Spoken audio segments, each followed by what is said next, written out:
नमस्कार। यो विशेष प्रस्तुतिमा यहाँहरूलाई स्वागत छ। म नयन सापकोटा।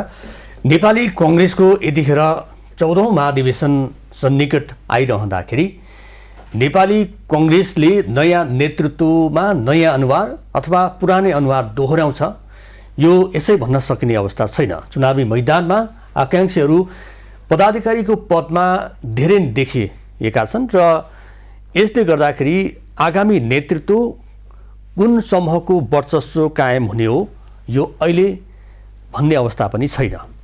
र पछिल्लो समयमा नेपालमा राजनीतिक दलहरूको महाधिवेशन एकपछि अर्को गर्दै चरण चरणमा प्रस्तुत भइरहेका छन्।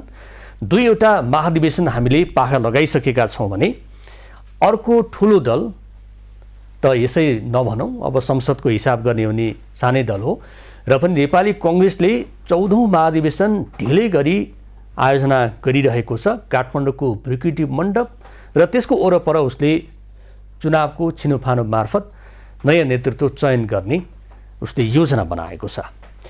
यो महाधिवेशनले नेपालको राजनीतिमा कस्तो प्रभाव पार्छ, नेपाली कांग्रेसको जुन साख छ यो साखलाई बचाउनको लागि यो महाधिवेशनले के कस्तो भूमिकाहरू निर्वाह गर्नुपर्छ, समग्रमा नेपालको राजनीतिक दलको महाधिवेशनले कस्तो सन्देश दिन खोजिएको छ, यसै विषयमा कुराकानी गर्नको लागि आज हामीले स्टुडियोमा विश्लेषक श्री कृष्ण अनिरुद्ध गौतमलाई निम्ताएका छौँ। स्वागत छ यहाँलाई। धन्यवाद यहाँलाई। मैले नाम सही उच्चारण गरेँ? एकदमै सही। किनभने तपाईँको नाम उच्चारण गर्नको लागि बारम्बार धेरै अभ्यास गर्नुपर्छ।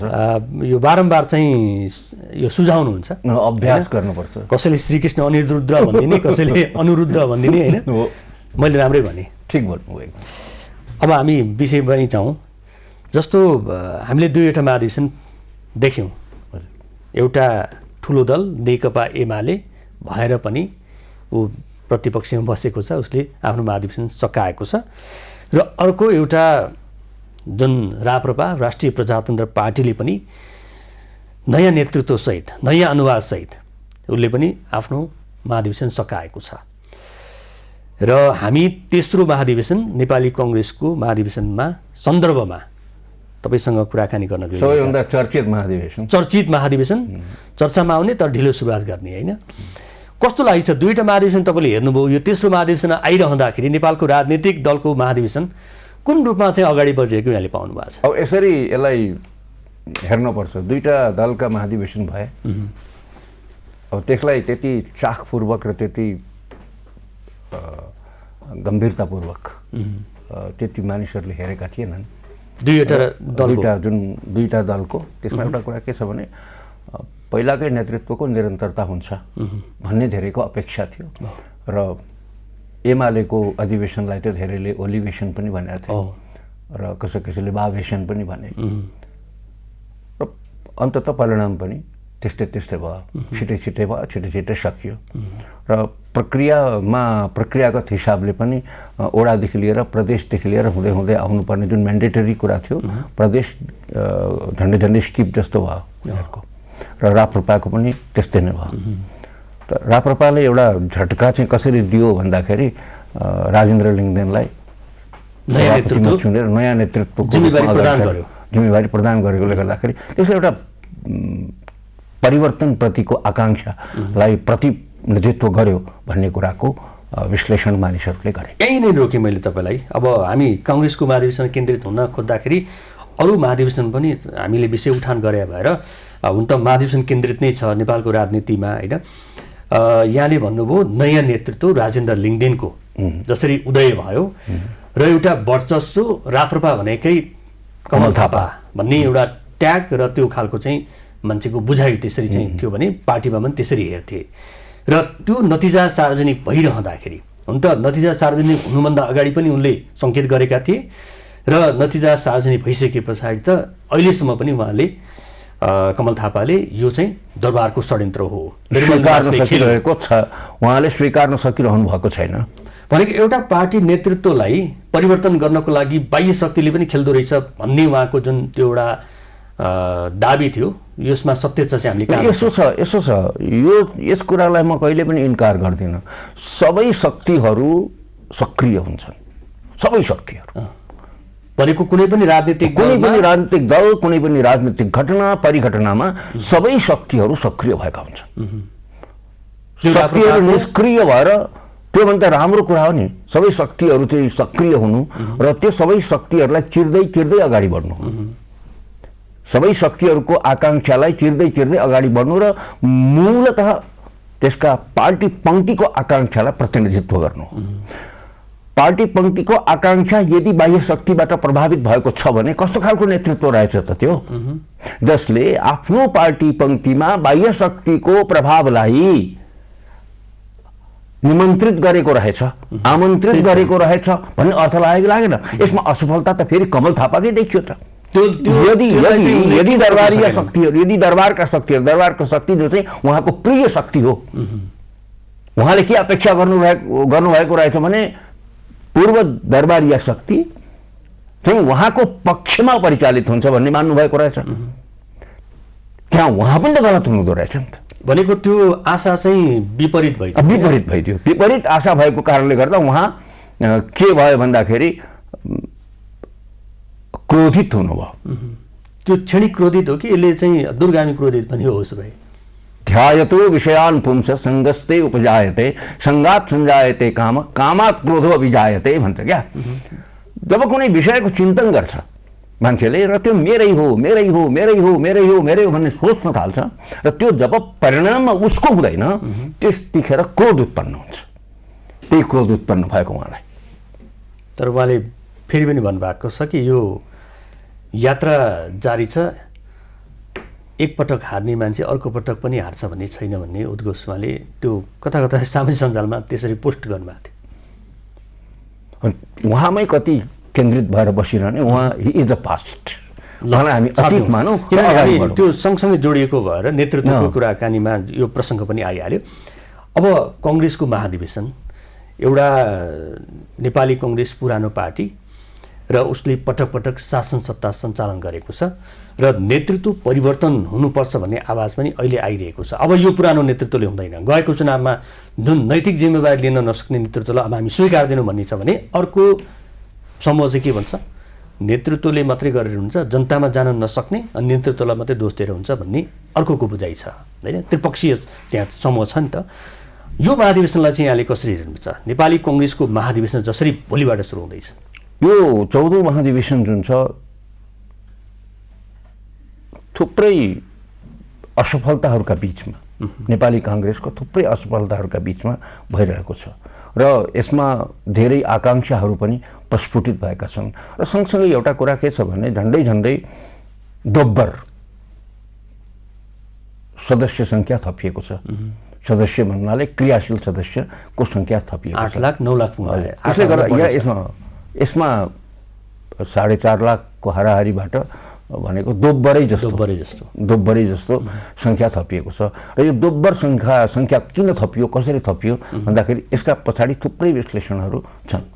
पहिलो विश्लेषण त के हो भन्दाखेरि यसको जुन भातृ संस्थाहरू छन्, नेभी सङ्घ जस्तो, तरुण दल जस्तो, यिनीहरू पुरै निष्क्रिय भएको कारणले गर्दाखेरि, यिनीहरूको अधिवेशन नभएको कारणले गर्दाखेरि मातृदलतर्फ नै उनीहरू आकर्षित भएर यो सदस्य सङ्ख्या बढेको हो। भनेको भातृदल चाहिँ कमजोर हुँदै गयो, भातृदलको प्रतिको आकाङ्क्षा जुन छ त्यो चाहिँ नि यतातिर प्रतिबिम्बित हुन पुगेको हो। यसले चाहिँ कस्तो असर गर्छ त? नेपाली कङ्ग्रेसमा क्रियाशील सदस्यता बढ्नु त्यो आफैमा राम्रो कुरा भयो र भातृ संस्थाको जुन रूपमा चाहिँ उसले कार्य सम्पादन गर्नुपर्ने थियो त्यसको आकर्षण चाहिँ मेरो राय तपाईँ यदि राजनैतिक विश्लेषकको रूपमा, एउटा कलमिस्टको रूपमा बुझ्न चाहनुहुन्छ भने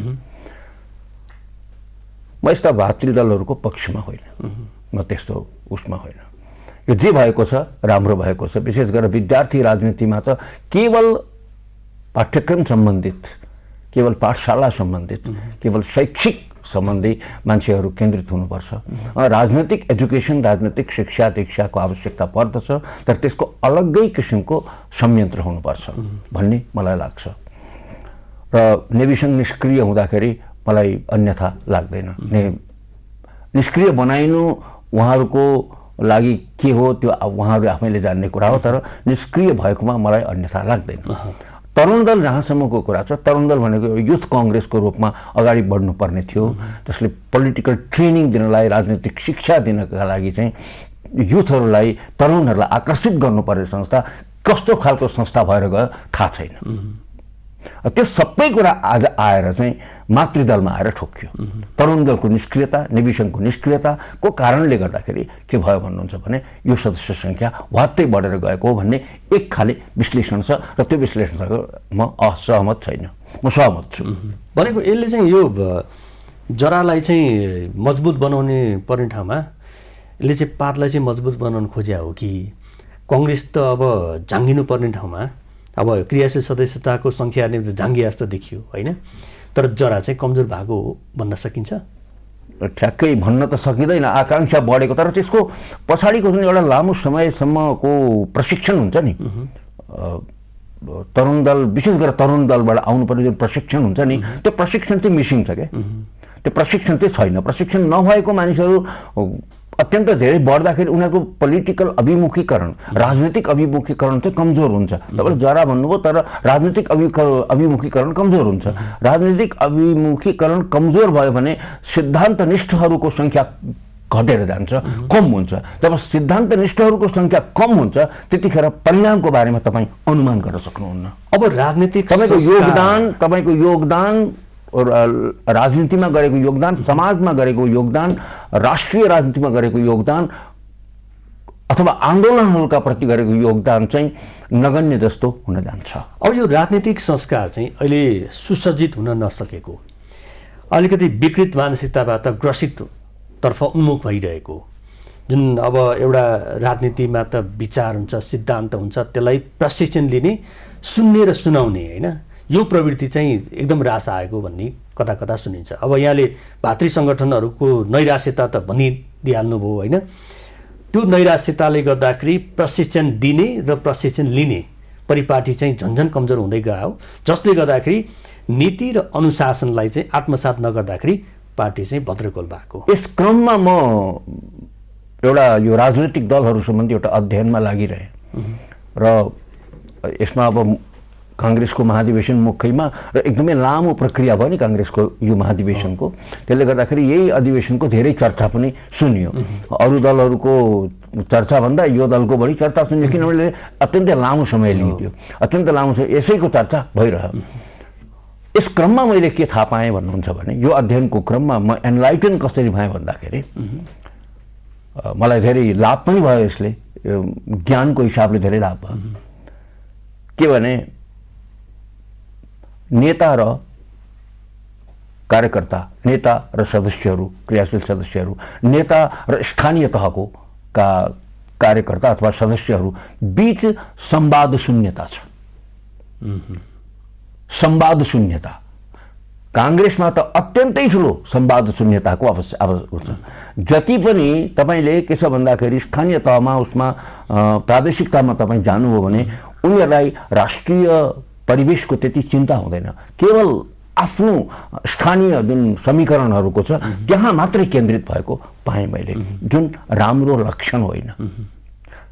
जसले चाहिँ राष्ट्रिय धाराको पनि चिन्ता गर्दै अनि स्थानीय समीकरणको बारेमा चिन्तित हुनु पर्दथ्यो, त्यो मिसिङ छ। कम्प्लिट संवाद शून्यताको अवस्थामा काङ्ग्रेसको माथिल्लो नेतृत्व र प्रदेश र उसको त्यहाँ पनि केवल जोड घटाउमा मात्रै, लेनदेन र जोड घटाउमा मात्रै केन्द्रित भएको मैले पाएँ। भनेको यसले गर्दाखेरि चाहिँ जुन स्थानीयसँगको संवाद र नेतृत्व चुन्ने परिपाटी होइन, त्यो ठाउँको, त्यो गाउँको सही नेतृत्व अहिले जसरी 4500 भन्दा बढी प्रतिनिधिहरू छानिएर सिङ्गो केन्द्रको नेतृत्व चुन्नको लागि अहिले प्रतिनिधिहरू काठमाडौँमा छन्, ती प्रतिनिधिहरू जसरी छानिए अब केन्द्रीय नेतृत्व पनि त्यसरी छानिँदैछन्। लक्षण त त्यही नै हो, लक्षण त त्यही नै हो। अब यो महाधिवेशनले चाहिँ कङ्ग्रेसको चाहिँ एउटा आवधिक एउटा समयमा उसले महाधिवेशन गर्नुपर्छ, उसको विधि संवैधानिक बाध्यता छ। कति त संवैधानिक बाध्यता टुटेको कुराहरू पनि आयो, त्यसलाई मिलाइयो पनि, त्यो आफ्नो ठाउँमा छँदै नै छ। अब यो राजनीतिक दलको महाधिवेशनले आम नेपालीलाई चाहिँ खास कस्तो सन्देश प्रवाह गर्न खोजिरहेको छ, कस्तो हुनुपर्छ, कस्तो भइरहेको छ? तपाईँले गरेको प्रश्नसँग राजनीतिक दलहरू संसारमा तपाईँले मैले पढेका राजनीतिक दलहरूको बारेमा यस्तो खालको प्रक्रियाबाट नेतृत्व चुन्ने परिपाटी प्राय हुँदैन जस्तो नेपालमा गरिन्छ, जस्तो किसिमको संवैधानिक बाध्यता छ, जस्तो किसिमको ढङ्गले यो तलैदेखि माथिसम्म चुन्दै चुन्दै चुन्दै आउने जुन छ, यो एक प्रकारले हेर्दाखेरि राम्रो हो। तर राजनीतिक दलहरू सेलेक्सनमा आधारित हुनुपर्छ, इलेक्सनमा होइन। इलेक्सन चाहिँ नेसनल इलेक्सन हो, सेलेक्सनमा बाट आउनुपर्छ। इलेक्सनले के गर्छ भने अब आउने तत्कालको इलेक्सनहरूलाई प्रभाव पार्छ। यो नेपाली काङ्ग्रेसमा भएको इलेक्सनले तत्कालको आउने जुन स्थानीय तहको छ, प्रादेशिक र केन्द्रीय तहको चुनाव हुनेवाला छ, त्यसमा असर गर्छ। यसमा जुन विभाजन र गुटबन्दी भएको छ, एकले अर्कालाई हराउने जुन किसिमको खेल भएको छ, यसको प्रत्यक्ष प्रतिबिम्ब चाहिँ अब आउने चुनावहरूमा पर्छ। तपाईँले सेलेक्सन र इलेक्सन भन्नुभयो होइन? राजनीतिक दलहरू सेलेक्सनमा आधारित हुनुपर्छ। राजनीतिक दलहरूमा विशेष गरेर फलानु मान्छे उचित छ भनेर आन्तरिक रूपमा नै, र यो इन्टरनल हो नि त, यो यत्रो हल्ली खल्ली गर्नुपर्ने कुरा थिएन, यो त इन्टरनल हो नि। इन्टरनल सेलेक्सनमा आधारित भएर जानुपर्थ्यो र सक्षम नेतृत्वको चयन इन्टरनल हिसाबले गर्नुपर्थ्यो। यो तपाईँको के छ भन्दाखेरि बहुत ठुलो चाहिँ इभेन्टको रूपमा, बहुत ठुलो लडाकुको रूपमा अगाडि बढाउनु आवश्यक थिएन। तर त्यति नगरिकन त राजनीतिक दललाई चिनाउने, पत्याउने होइन, यो समाजमा राजनीतिक दलहरू चिनिने कसरी त भन्दाखेरि अमेरिकाको चुनावमा राजनीतिक दल कसरी चिनिन्छ? आफ्नो इलेक्सन ड्राइभमा चिनिन्छ नि उसले। नेताको चयनमा विशेष गरेर आफ्नो दलको क्यान्डिडेट चुन्नमा चाहिँ डेमोक्रेटिक पार्टी चुनिन्छ, रिपब्लिकन पार्टी चुनिन्छ। आफ्नो दलको नेतृत्व जसले चाहिँ राष्ट्रपति चुनावमा गर्दैछ अथवा प्रदेशका उनीहरूका स्टेट्सका चाहिँ नेतृत्वका रूपमा गर्दैछ अथवा त्यहाँका राज्यका रूपमा गर्दैछ, तिनीहरूलाई चिनाउन पो गर्छ त। जसले राष्ट्रको र राज्यको प्रतिनिधित्व गर्दैछ ती मान्छेलाई चिनाउन गर्छ। उसको नेताको रिपब्लिकन पार्टीको आजको चिफ चाहिँ को थाहा छ? के अरे डेमोक्रेटिक पार्टीको, अमेरिकाको डेमोक्रेटिक पार्टीको चिफ को हो भन्ने तपाईँलाई थाहा छ? थाहा छैन नि। थाहा हुनु जरुरी छैन। के को जरुरी? सभापति फलानु हो भन्ने के को जरुरी? यहाँ त के छ भन्दाखेरि सबै कुरा ड्राइभ चाहिँ हामी पार्टीहरूले गर्छौँ भने जस्तो गर्छन्। पार्टीहरू भनेको औजार हो, instruments. Political parties are instruments. तर त्यो औजार पनि काम लाग्ने औजार भए त ठिकै हुन्थ्यो होइन? यो यसो गरेकोले गर्दा काम नलाग्ने भएका हुन्। तपाईँको यहाँ अनेक चिजको प्रयोग भएर नेतृत्व चयन हुन्छ, त्यस्तो पनि हुन्छ कहिले। अब चाहिँ यहाँले भन्नुभयो अहिलेको जुन यो नेतृत्व छान्ने एउटा परिपाटी, नेतृत्व छान्ने प्रक्रियामै खोट देखियो होइन हाम्रो चाहिँ। अब जसले गर्दाखेरि यसले चाहिँ असर भनेको चाहिँ आउने चुनावमा पनि पार्न सक्छ। तपाईँलाई एउटा कस्तोबाट हामी डेमोक्रेटिक पार्टीहरू बनाइरहेका छैनौँ कि हामी कम्युनिस्ट पार्टीहरू बनाइरहेका छौँ। हामी डेमोक्रेटिक पार्टी बनाइरहेका छैनौँ। कम्युनिस्ट नभन्ने पार्टीमा त्यही लागू भइरहेछ, काङ्ग्रेसमा त्यही लागू भइरहेछ। काङ्ग्रेस पनि कम्युनिस्ट बनिरहेको छ क्या। के छ भन्दाखेरि यो डेमोक्रेटिक पार्टीहरूको चरित्र होइन। डेमोक्रेटिक पार्टीहरूको चरित्र फरक हुन्छ र कम्युनिस्ट पार्टीहरूको चरित्र फरक हुन्छ। भनेको नेपाली काङ्ग्रेस प्रजातान्त्रिक शक्तिको रूपमा एउटा केवल पोलिटिकल एउटा राजनीतिक पार्टी शक्तिशाली पार्टीको रूपमा चाहिँ आउने भने, पार्टी शक्तिशालीको रूपमा आउने कि त्यसले देशलाई शक्तिशाली बनाउने भन्ने दुईटा प्रश्न हुन्छन् के। तर यहाँ त पार्टी शक्तिशाली एउटा भयो, त्यहाँ व्यक्ति शक्तिशाली अर्को पाटो भयो। जुन व्यक्ति शक्तिशाली हुन्छ त्यही नेतृत्व चाहिँ उसले लिन खोज्न चाहना राख्दछ, जसले गर्दाखेरि नेपाली काङ्ग्रेसको नेतृत्वमा पनि अहिले हानाथाप त देखिएको छ। हिजो रामचन्द्र पौडेलले के भन्दै हुनुहुन्थ्यो भने तपाईँहरू लडाइँ लडिरहने हो भने, तपाईँहरू दुईजना चाहिँ कम्मर कसिरहने हो भने म राजनीतिबाट सन्यास लिन्छु। यो खालको वितृष्णा जुन उहाँले चाहिँ सभापतिकै दाबी चाहिँ प्रस्तुत गरिरहनु भएको छ र उहाँले यो सन्यासको घोषणा, सन्यासको गुर्की किन आइरहेछ? विक्षिप्त हुनुभयो, विक्षिप्त हुनुभयो। कसरी विक्षिप्त भन्न सक्छु र भन्न मिल्छ र मिल्दैन। उहाँलाई वितृष्णा हुनु त पाउँछ नि त। जस्तो किसिमको प्रक्रियाबाट गुज्रिँदै हुनुहुन्छ, जस्तो प्रक्रियाबाट गुज्रिँदैछ राजनीति, त्यसबाट तपाईँलाई मलाई पनि वितृष्णा हुन पाउँछ नि। वितृष्णा भनेको विक्षिप्त होइन, विक्षिप्त भनेको त पागल पो हो त, तपाईँको विक्षिप्त त होइन नि त, विक्षिप्त भन्न मिल्दैन। होइन, विक्षिप्त भनेको पागलै नबनिकन अब राजनीतिमा यसो गरे नि मिल्दैन, उसो गरे नि मिल्दैन, यता मिलाइ मिल्दैन, सन्यास लिने त अधिकारै हो नि। हामी त के अरे सनातनीहरू, हिन्दू जीवन पद्धतिमा विश्वास गर्नेहरू त 4वटा आश्रममा विश्वास गर्छौँ, ब्रह्मचर्य, गार्हस्थ्य, वानप्रस्थ र सन्यास। त्यस पछाडि सन्यासै त आउने हो। सन्यासको उमेर पनि हो नि। सन्यासको उमेर तपाईँको 75बाट उता लागिसकेपछि 70-75बाट उता लागिसके सन्यासको उमेरै हो नि। अनि सन्यासप्रति आकाङ्क्षा जगाउनु, सन्यासप्रति इच्छुक हुनु त राम्रो हो नि, नराम्रो होइन। अब हामीले यो कार्यक्रममा चाहिँ एउटा टाइटल पनि राखेका छौँ, पुस्तान्तरण कि पुरातनको चाहिँ एउटा चाहिँ निरन्तरता भनेर। अब एउटा महाधिवेशनले चाहिँ एउटा पुस्तान्तरण दिएको जस्तो देखियो होइन, जे जसरी भए पनि। र अब चाहिँ नेपाली कङ्ग्रेसमा पनि त्यो खालको पुस्तान्तरण अथवा पुरातन शक्तिको निरन्तरता। अब कतिपयले के भन्छन् भने बुढो हुँदैमा चाहिँ उसको शक्ति क्षीण हुन्छ र आफू बुढो हुँदै गएपछि त्यसो भन्छ, आफू बुढो हुँदै गएपछि त्यसो भन्छ होइन। आफू युवा हुन्जेल युवामा नेतृत्व हस्तान्तरण हुनुपर्छ भन्छ त्यही मान्छेले त्यसो भन्छ। र आफू जब 70 कट्छ त्यस पछाडि ऊ के भन्न थाल्छ भने कहाँ बुढो हुँदैमा शक्ति क्षीण हुने हो र, बुढो हुँदैमा कहीँ नेतृत्व गर्न असक्षम हुने हो र, त्यही व्यक्ति त्यही मानिस त्यसो भन्न थाल्छ।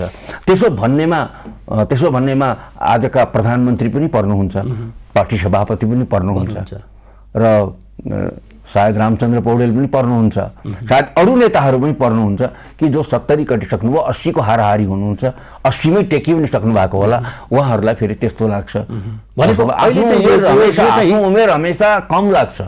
आफ्नो उमेर हमेसा कम लाग्छ, त्यही कारण हुनसक्छ। बलि ठुलो हुँदाखेरिसम्म होइन, अलि हिँड्न सकुन्जेलसम्म आफू चाहिँ युवै जस्तो लाग्छ। त्यस्तो लाग्छ भने त्यो राम्रो कुरा हो। फेरि स्वास्थ्यको दृष्टिकोणले उहाँहरू ठिकठाक हुनुहुन्छ भने त्यो खुसीको कुरा हो नि त। अब अहिले चाहिँ राजनीतिक दलहरूमा चाहिँ अब यो बुढाखाडीले चलाउन सकेन अथवा नयाँ चाहिँ युवाहरू आउनु पर्यो भन्ने जुन उद्घोष भइरहेछ नि, यो चाहिँ लहर हो कि के हो त खासमा? अनि यो हमेसा हुन्छ। हेर्नुहोस्, म 46 सालदेखि यो देखिरहेको छु। नेपाली कङ्ग्रेसको 8औं महाधिवेशनका बेला पनि यस्तै कुरा थियो, 9औं महाधिवेशनका बेला पनि यस्तै कुरा थियो, युवा आउनुपर्छ, युवाले नेतृत्व लिनुपर्छ भन्ने थियो। त्यो बेलामा 60+ र 70 को हाराहारी 60 जोड र 60 योग र 70 योगका नेताहरू थिए। त्यति बेला पनि होइन, युवाहरू नै आउनुपर्छ। रामचन्द्र पौडेल, शेरबहादुर देउवा, शैलजा आचार्यहरूको कुरा के हुन्थ्यो भन्दाखेरि होइन, त्यति बेलाको 50+ आउनुपर्छ भन्ने हुन्थ्यो। तर के छ भन्दाखेरि उहाँहरू जब अगाडि 70+ हुनुभयो, त्यस पछाडि उहाँहरूले 50+ रोकेर बस्नु भएको छ। आफूले आफ्नो फर्मुला नै उहाँहरू लागू गरिराख्नु भएको छैन। तर यस कुरामा चाहिँ म सहमत छु कि यो दुई बीचको नै संयोजन हो के, नयाँ र दुई बीचको नै संयोजन। एउटा अनुभव हो, एउटा जाँगर हो, एउटा अनुभव हो, एउटा ऊर्जा हो। भनेको एउटा चाहिँ अलि पाकोले चाहिँ एउटा अनुभव बटिरहेको छ, युवाले चाहिँ ऊर्जा प्रदान गर्छ। यो दुई बीचको संयोजन भयो भनेदेखि गति रथ पनि राम्रैसँग अब नभएदेखि चाहिँ तपाईँको मात्रै उसकै हातमा मात्र अनुभवहीनहरूको हातमा तपाईँले दिनुभयो भने उसले अनुभव हासिल गर्दा गर्दै, गलत नै गर्छ भनेको होइन मैले, अनुभव हासिल गर्दा गर्दै फेरि समय लिन्छ नि त। अनुभव हासिल गर्न पनि त समय लिन्छ। त्यो भएर यसको अनुभवद्वारा यो सञ्चालित भइयो भने अत्यन्त राम्रो हुन्छ। नेपाली कङ्ग्रेसले चाहिँ यो संयोजन चाहिँ कतिको गर्न खोजिरहेको छ अथवा गरिरहेको छ? यसो छ, बाई फोर्स, जस्तो तपाईँले राप्रपाको उदाहरण दिनुभयो त्यस्तो हुँदो रहेछ। यहाँ पनि थुप्रै मान्छेहरू, नयाँ मान्छे आएका छन्। काङ्ग्रेसमा पनि अहिले थुप्रै नयाँ मान्छे, कमसेकम तपाईँको क्रियाशील सदस्यमा यतिका धेरै मान्छे थपिनु, अनि ओडाबाट आएका मान्छेहरू पनि यतिका धेरै थपिनु, प्रदेशमा पनि मान्छे त्यसरी नयाँ मान्छे आएका छन् भनेदेखि नयाँ नेतृत्वको चयन पदाधिकारीहरूमा थुप्रै नयाँ मान्छेहरू आउँछन् भन्ने कुराको पूर्व सङ्केत हो यो।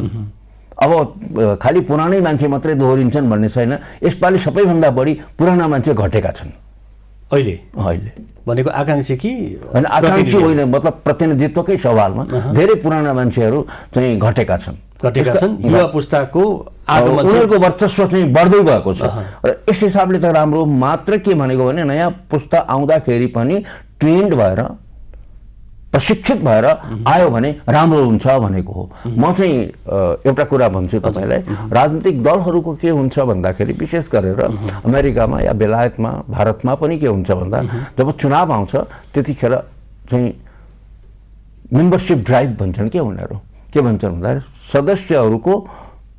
सदस्यहरूको सङ्ख्या बढाउने, पार्टीका सदस्यहरूको, त्यसको लागि उनीहरू घर घर जान्छन्, हाम्रो पार्टीको सदस्य बनिदिनुहोस् भनेर। यहाँ चाहिँ आउँदा पनि दिँदैनन् क्या, यहाँ चाहिँ आउँदा पनि सदस्य दिँदैनन्, म सदस्य बन्छु भनेर आउँदा पनि दिँदैनन्, मानौ यो बपौती जस्तो। अनि बनिदिनुहोस् भनेर आकाङ्क्षा गर्छन् र उनीहरूलाई आकर्षित गरेर ट्रेनिङ प्रोग्रामहरू सञ्चालन गर्छन् र चुनावका बेलामा उनीहरूलाई परिचालित हुन्छन् उनीहरू। आकाङ्क्षा राजनीतिक दललाई त्यो सिद्धान्त मार्फत अगाडि बढाउनु त सदस्यहरूले हो नि त। त्यतातिर भन्दा अर्कोतिर के छ भने बपौतीको ढङ्गले सञ्चालन गर्न खोज्छन्। त्यस हिसाबले हेर्दाखेरि यसपालि नेपाली काङ्ग्रेसमा राम्रो भएको छ। अब चाहिँ जस्तो एउटा चाहिँ स्थानीय तहबाट नै बहस र छलफल गरेर एउटा नेतृत्व चयन गर्नुपर्ने परिपाटीलाई नेपाली काङ्ग्रेसले पनि त्यति राम्रो तरिकाले उसले चाहिँ लान सकेन, त्यो आफ्नामा छँदै नै छ। र अब चाहिँ यो काङ्ग्रेसले महाधिवेशन गरिरहँदाखेरि पार्टी मात्रै बनाउने, पार्टीको विधानमा मात्रै केन्द्रित हुने कि ऊ त अहिले सरकारको साँचो पनि समातेको छ? होइन, कम्युनिस्ट पार्टी मैले त के भन्ने गरेको छु भने शेरबहादुर देउवाको नेतृत्वमा कम्युनिस्ट पार्टीको सरकार। भनेको त्यो एउटा नेतृत्व चाहिँ उहाँले लिनुभयो, तर त्यसको परिचालन चाहिँ कम्युनिस्टले गरिरहेछन् होइन?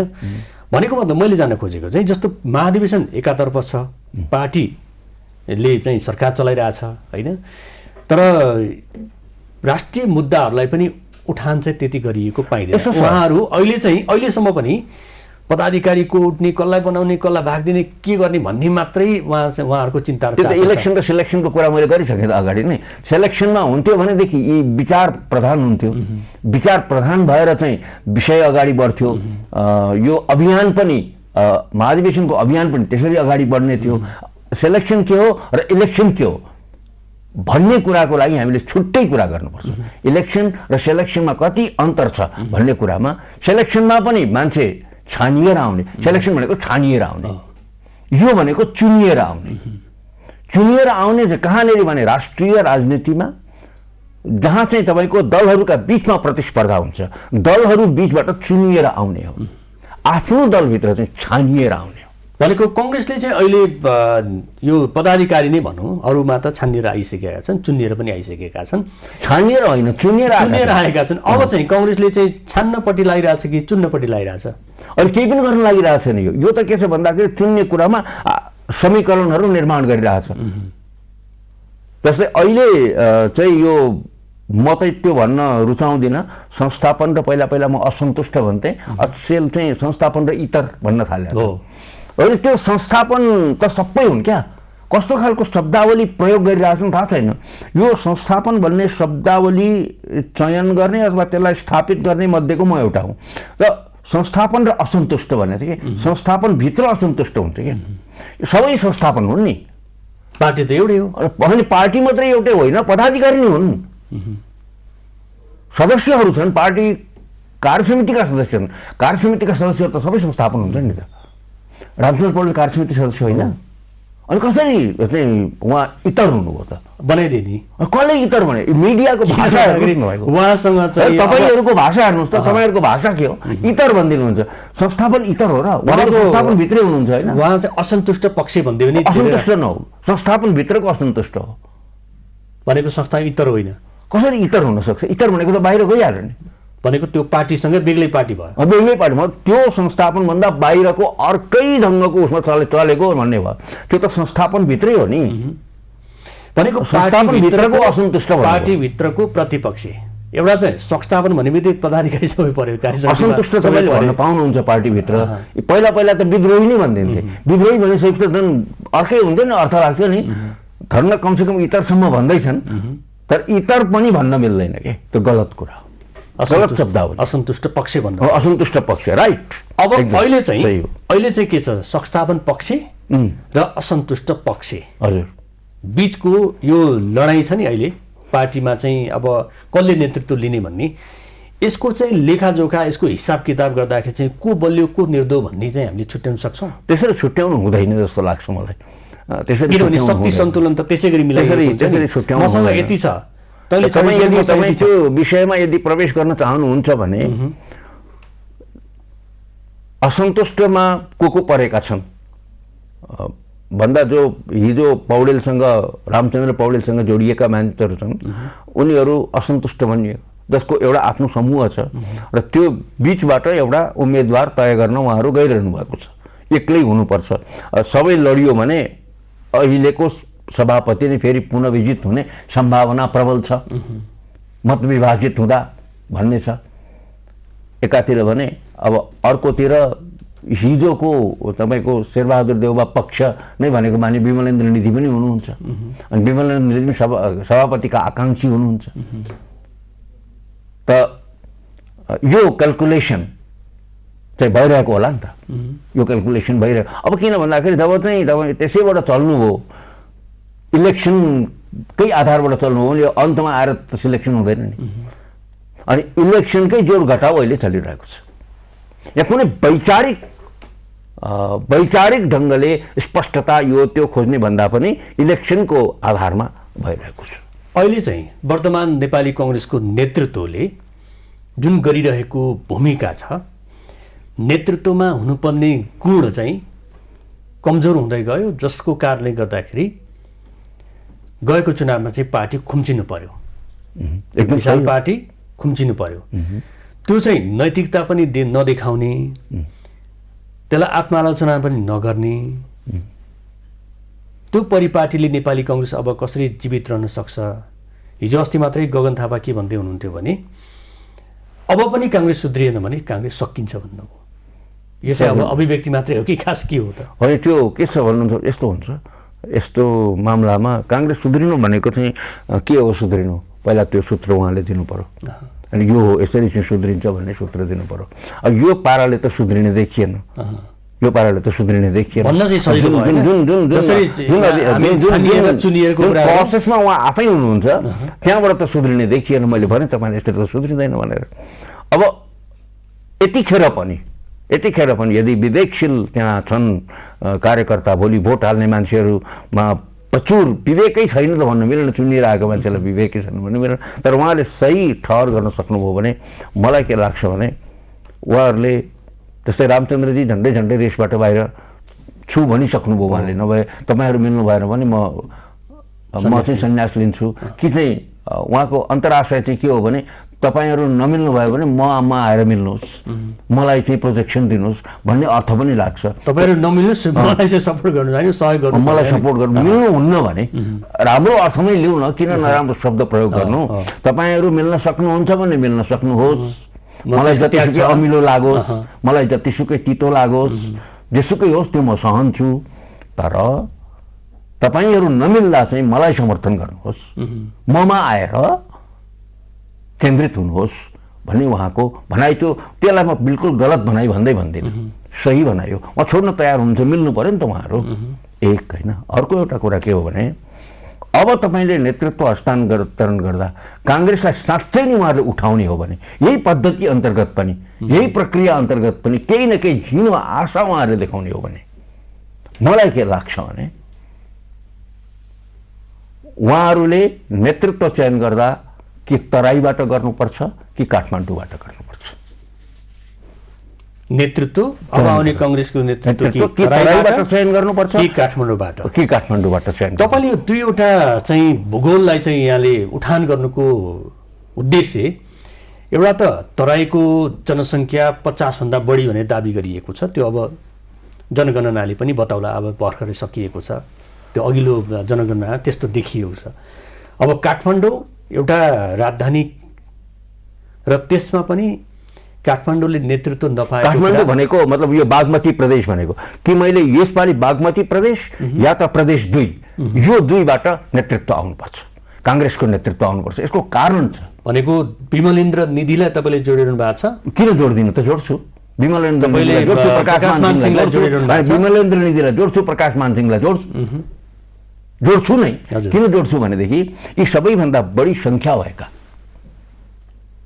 सबैभन्दा बढी निर्वाचन क्षेत्र भएका चाहिँ प्रदेशहरू हुन्।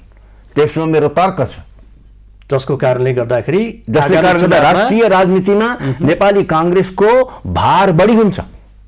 नेपाली काङ्ग्रेसले यी प्रदेश, दुईटा प्रदेशबाट यदि नेतृत्वमा आयो भनेदेखि के हुन्छ भने राष्ट्रिय राजनीतिमा नेपाली काङ्ग्रेसको भार बढी हुन्छ, बढी परिचालित हुन्छन् कार्यकर्ताहरू, बढी परिचालित हुन्छ चुनावी संयन्त्र। त्यसले गर्दाखेरि नेपाल कुनै पनि राजनीतिक दलको ध्येय के हुन्छ भन्दाखेरि राष्ट्रिय राजनीतिमा वर्चस्व स्थापित गर्नु। उसको आँखा हमेशा आउने चुनावमा हुन्छ नि त। आउने चुनावमा हुनुपर्छ। हार्यो भने के मतलब? हारे सानो जिरो भयो भने के मतलब? यहाँ जस्तो सुकै नेता तपाईँले चयन गर्नुहोस् न, तर चुनाव जिताउने नेता चाहिन्छ। त्यो चाहिँ दुई चुनाव जिताउने नेता चाहिन्छ, चुनाव हराउने होइन।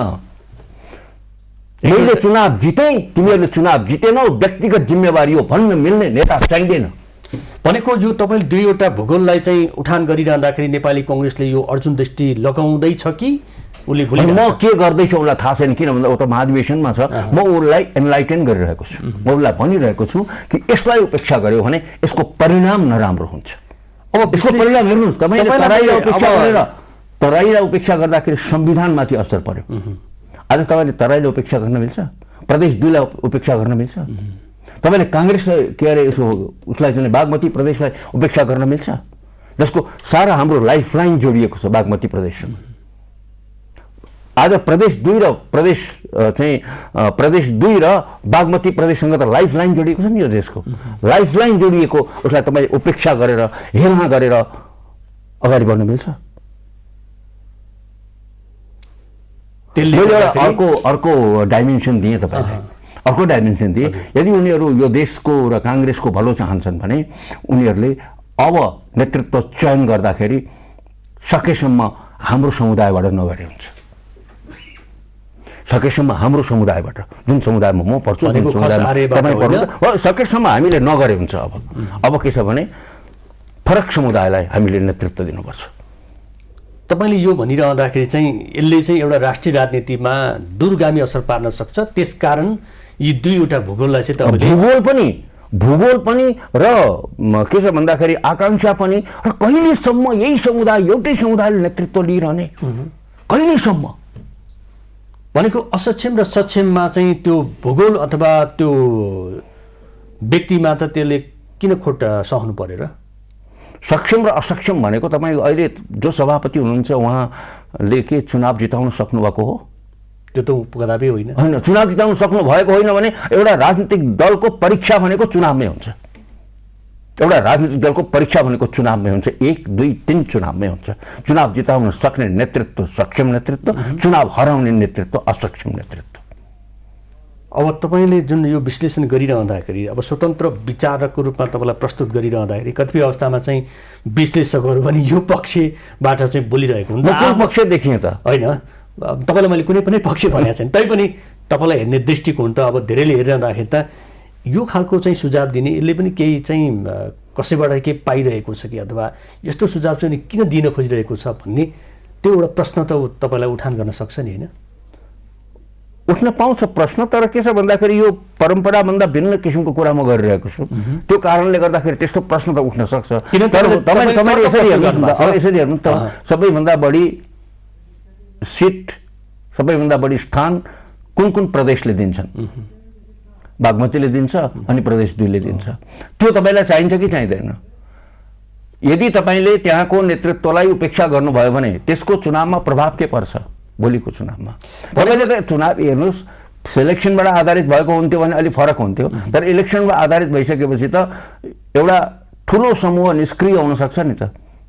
जस्तै तपाईँले प्रकाशमान आकाङ्क्षी हुनुहुन्छ, प्रकाशमानलाई तपाईँले आउटराइटली रिजेक्ट गरिदिनु भयो र उहाँको व्यवस्थापन गर्न सक्नु भएन भने ठिक छ, तपाईँको नेतृत्वमै तपाईँले सभापतिमै नभए पनि कस्तो व्यवस्थापन गर्नुहुन्छ त उहाँको, कुन मेकानिजम अन्तर्गत विमलेन्द्र निधिको कस्तो किसिमको व्यवस्थापन गर्नुहुन्छ। विमलेन्द्र निधि प्रदेश 2 को नेतृत्व गरी मात्रै गरिरहेका छैनन्, विमलेन्द्र निधिको त राष्ट्रिय प्रभाव पनि छ, प्रकाशमान सिंहको त्यति मात्रै पनि होइन, उहाँहरूको त लगानी पनि छ नि त। अरे हिजो यहाँ लोकतन्त्र आउँदाखेरि देखा परेका पात्रहरू होइनन् यिनीहरू त पञ्चायत कालको जेल नेल सहेर आएकाहरू हुन्।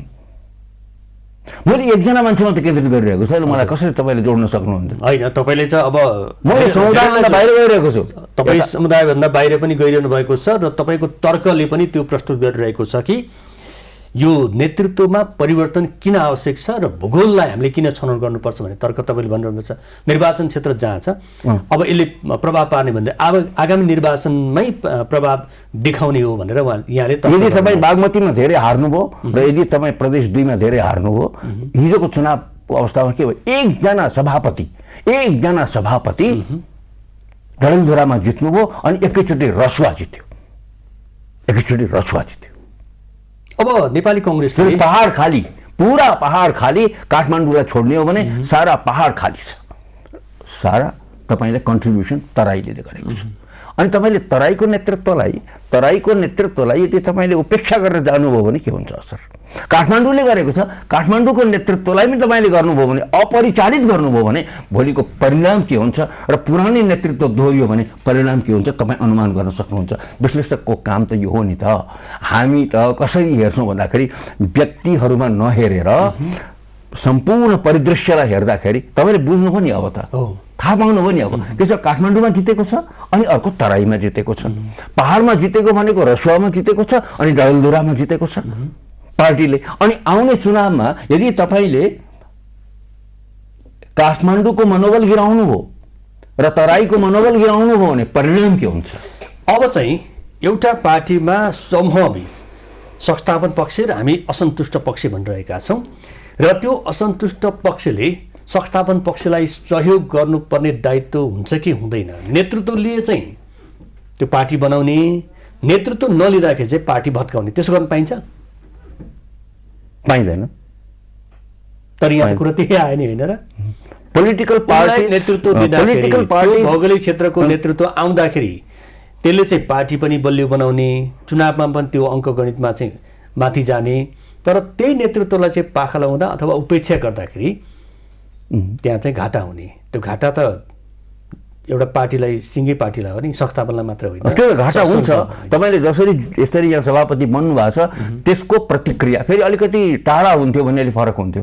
जस्तै 2 वर्ष भएको भए, महाधिवेशन 2 वर्ष अगाडि भएको भए फरक हुन्थ्यो।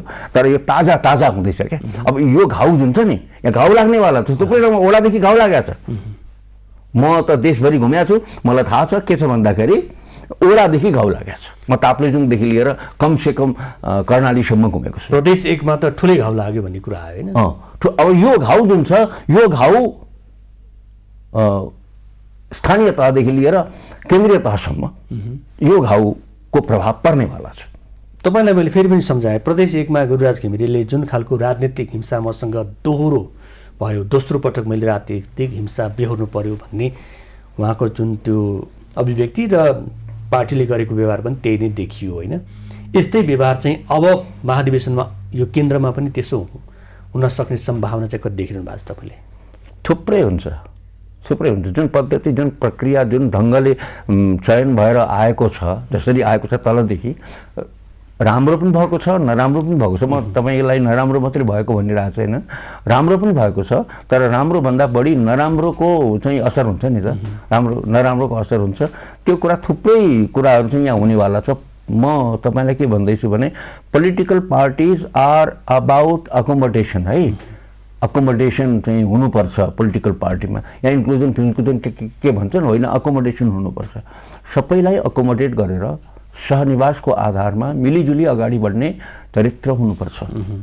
र मैले अघि तपाईँलाई भने तराई र काठमाडौँलाई अकोमोडेट गर्नुहोस् है, कसरी हुन्छ तपाईँ कुन सुझाव हिसाब- दिँदै हुनुहुन्छ। म सुझाव दिँदैछु अकोमोडेट गर्नुहोस् चाहिँ यसको प्रभाव भोलि त्यसै पनि तपाईँको तराई आन्दोलनहरूको लागि उर्वर भएको छ, असन्तुष्टिहरूको लागि उर्वर भएको छ।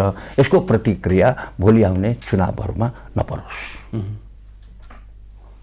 काठमाडौँ रिसायो भने पनि गाह्रो हुन्छ, यो राजधानी पनि हो, गाह्रो पनि हुन्छ र तपाईँहरूलाई सिटको चाहिँ प्राप्तिमा, स्थानको प्राप्तिमा, क्षेत्रहरू जित्नेमा, समष्टि जित्नेमा थुप्रै प्रभाव पर्नेवाला छ। अब अहिलेको नेतृत्वले यो महाधिवेशनको जुन रस्साकसीमा आफू प्रस्तुत भइरहँदाखेरि र एउटा परिस्थितिजन्य अवस्थामा सरकारको नेतृत्व गर्नुपर्ने अवस्थालाई हेर्दाखेरि चाहिँ सरकारमा नरहने हो भने त तपाईँले भने जस्तो यो तराई र काठमाडौँमा एकजना चाहिँ साँच्चीकै आउँथे होलान् होइन, अब पनि आउनुपर्छ भने त यहाँको सुझाव छ, कारण पनि प्रस्तुत गर्नुभएको छ। सरकारको साँचो सम्झाउँदाखेरि चाहिँ महाधिवेशनको अहिलेका नेतृत्वलाई कति सहज कति असहज यहाँले के देखिरहनु भएको छ? यसले प्रभाव पार्छ? अहिलेको नेतृत्वलाई भन्नुभएको सभापति देउवालाई के हुन्छ भनेको सरकारमा रहँदाखेरि प्रधानमन्त्री हुँदाखेरि त त्यसको केही न केही होइन। उहाँलाई हेर्नुहोस्, उहाँलाई चुनाव हार्नु त बडो लज्जाजनक नै हुन्छ, किनभने यो त सभापतिको चुनाव, सभापति पनि हुँदाहुँदै सिटिङ प्रेसिडेन्ट अफ द पार्टीको चाहिँ अहिलेको बहालवाला सभापति र बहालवाला प्रधानमन्त्री यदि नेपाली काङ्ग्रेसको सभापतिको चुनाव हार्नुहुन्छ भने उहाँको राजनीतिक औचित्य नै एक प्रकारले समाप्त हुन्छ। एक उहाँ व्यक्तिगत रूपमा भन्दैछु, राजनीतिक त्योभन्दा अगाडि नै बरु उहाँको क्यालकुलेसनमा यदि उहाँ हार्दै हुनुहुन्छ भने छोडिदिए हुन्छ आफ्नो समूहबाट। प्रधानमन्त्री कन्टिन्यू भइरहनुहुन्छ, निरन्तर भइरहनुहुन्छ, प्रधानमन्त्री हुँदाहुँदै देशमा चुनाव हुन्छ, राम्रो हुन्छ। सभापति उहाँ नरहने सम्भावना छ भनेदेखि यसको परिणाम चाहिँ उहाँको राजनीतिक जीवनको लागि, उत्तरार्धको राजनीतिक जीवनको लागि राम्रो हुँदैन, ठिक हुँदैन।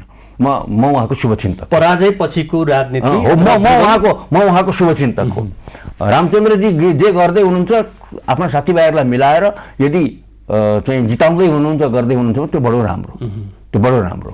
भनेको नेपाली काङ्ग्रेसले चाहिँ एउटा मूल नेतृत्व चाहिँ सहमतिमा गरे भने चाहिँ सुनमा सुगन्ध हुने देख्नुहुन्छ। त्यो त सेलेक्ट गरेर सबैलाई राखेर आजका सम्पूर्ण आकाङ्क्षीहरूलाई, तपाईँको शेरबहादुर देउवा पनि रामचन्द्र पौडेल पनि छुट्टा बैठक गरेर होइन, रामचन्द्र पौडेल पनि र शेखर प्रकाशमान विमलेन्द्र निधि सबै बसेर एउटा सहमत नेतृत्व, किनभने सेलेक्सनमा आधारित तर जे भयो अहिलेसम्म जे भयो, तर अब हामी यहाँ चुनावतिर पनि नजाउँ, हाम्रै उसमा हो, हामी मध्ये कुनै सक्षम होला भनेर हामी जाउँ भनेको आफै लड्नुभन्दा पनि पार्टीमा अब यसले चाहिँ नेतृत्व लिन सक्छ।